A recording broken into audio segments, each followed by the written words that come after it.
Hey everybody, it's Michael, the Texas Auction Picker here. I've got a little project here I wanted to share with everybody. I saw Katie Marie Patton's latest video about the ergonomic keyboards, and I went out and I found one at Goodwill last night. In good condition. It's a Microsoft, paid $5 for it, should get about $20-25, but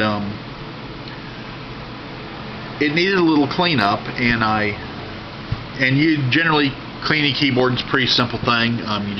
You can take the screws out from underneath it, and the top comes right off, and you just clean that top piece. And all the electronics are actually in the base of the keyboard, so you can clean the keyboard, the keys themselves, fairly simply. But I got a nasty little surprise with this thing. I've already opened it up here. This is the base of the keyboard. None of the electronic stuff is on it.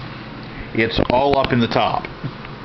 So you're going to have to be very careful with these if you take them apart to clean them. The nice thing is, though, that once you pull back all this stuff, the keys themselves are in 3 sections, and they do come out.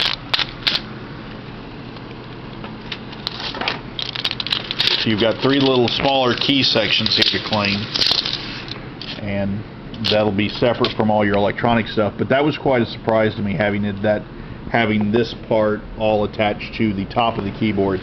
But I'm going to take these back to the sink here, spray them down with some degreaser to try to get rid of some of the yellowing you see in the keys here, and that should clean this up real nicely, get all the gunk that you see down in between the keys. And that's just a quick little thing I thought I'd share with everybody. So when you get one, and try to do this, you're not quite as surprised by it. Thanks everybody, and check y'all out later.